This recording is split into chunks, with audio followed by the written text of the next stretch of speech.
నమస్తే. నేను మీ కుప్ప పద్మిని. ఇన్నాళ్ళు మీ సపోర్ట్‌ని నాకందిస్తూ, మీ ప్రేమని నాకందిస్తున్న ప్రతి ఒక్కరికి కృతజ్ఞతలు. ఇప్పుడు చూడబోతున్న ఈ వీడియో కూడా ఖచ్చితంగా మీకు ఉపయోగపడుతుంది. లైక్, షేర్ అండ్ సబ్స్క్రైబ్ చేసి మీ ఇష్టాన్ని, అలాగే మీ సపోర్ట్‌ని నాకందించండి. అలాగే ఈ వీడియో పట్ల మీ అభిప్రాయాన్ని కామెంట్ సెక్షన్‌లో కామెంట్ చేసి నాకు తెలియచేయండి. నమస్తే. నమస్కారం. శుభోదయం కార్యక్రమానికి స్వాగతం. ఈరోజు 9వ తారీఖు జాన్వరి నెల 2025వ సంవత్సరం గురువారం. శ్రీ క్రోధినామ సంవత్సరం దక్షిణాయనం హేమంత ఋతువు పూర్వాషాఢ కార్తె. ఈరోజు పుష్యమాస శుక్లపక్ష దశమి తిథి మధ్యాహ్నం 12:22 వరకు, తదుపరి ఏకాదశి తిథి భరణి నక్షత్రం మధ్యాహ్నం 3:07 వరకు, తదుపరి కృతికా నక్షత్రం. సాధ్య యోగం సాయంత్రం 5:29 వరకు, తదుపరి శుభం యోగం. గరజి కరణం మధ్యాహ్నం 12:22 వరకు, వణిజ కరణం రాత్రి 11:20 వరకు, తదుపరి భద్ర అంటే విష్టికరణం ఉంటాయి. సూర్యుడు ధనుసు రాశిలో పూర్వాషాఢ నక్షత్రంలో సంచరిస్తున్నాడు. చంద్రుడు మేషరాశిలో రాత్రి 8:46 వరకు, తదుపరి వృషభ రాశిలో సంచరిస్తాడు. నక్షత్ర వర్జం రాత్రి 2:26 నుండి 3:57 వరకు. అమృతకాలం పగలు 10:35 నుండి మధ్యాహ్నం 12:06 వరకు.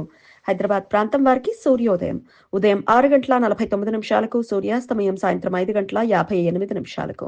చంద్రోదయం మధ్యాహ్నం 1:37, చంద్రాస్తమయం రాత్రి 3:08. అభిజిత్ ముహూర్తం మధ్యాహ్నం 12:01 నుండి 12:46 వరకు. దుర్ముహూర్తం ఉదయం 10:32 నుండి 11:16 వరకు. మరలా మధ్యాహ్నం 3 గంటల నుండి 3:44 వరకు. రాహుకాలం మధ్యాహ్నం 1:47 నుండి 3:11 వరకు. గుళిక కాలం ఉదయం 9:56 నుండి పగలు 11 గంటల వరకు. యమగండం ఉదయం 6:49 నుండి 8:12 వరకు. ఈరోజు సాంబ దశమి. దీర్ఘకాలికంగా కుష్టు, తెల్లపొడ వంటి చర్మ వ్యాధులతో బాధపడుతున్న వారు ఈరోజు ఉపవాసం ఉండి సూర్య భగవాను పూజిస్తారు. ఈరోజు పగటిపూట లేత సూర్య కిరణాలు శరీరానికి తాకే విధంగా సూర్యకాంతిలో ఉండటం వలన చర్మ వ్యాధులు తగ్గిపోతాయని భక్తుల నమ్మకం. పురాణాల ప్రకారం శ్రీకృష్ణుడు కుమారుడు అయిన సాంబ కుష్టు వ్యాధితో బాధపడుతూ స్వస్థత కోసం ఈ దశమి రోజు సూర్యోపాసన చేయటం వలన వ్యాధి నివారణ జరిగినది అని, అందుచేత ఈ దశమికి సాంబ దశమి అని పేరు వచ్చినది అని కథనం. కృతజ్ఞతాపూర్వకంగా సాంబుడు కోణార్క్, మొధేరా, కాశ్మీర్లలో సూర్య భగవానుడికి దేవాలయాలు కట్టించాడు అని భక్తుల విశ్వాసం. ఈరోజు మాస కృత్తికా వ్రతం. శైవ భక్తులు ప్రతి కృత్తికా నక్షత్రం రోజు ఉపవాసం ఉండి సాయంత్రం కార్తీక దీపం పేరుతో నూనె దీపారాధనలు చేస్తారు.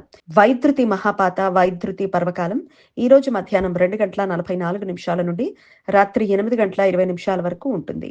రవిచంద్ర గ్రహాల మధ్య పార్లల్ ఆస్పెక్ట్. రవిగ్రహ క్రాంతి దక్షిణం వైపు, చంద్రగ్రహ క్రాంతి ఉత్తరం వైపు ఒకే 22:08 చేరుకోవడంతో సాయంత్రం 5:31 ఇది ఏర్పడుతుంది.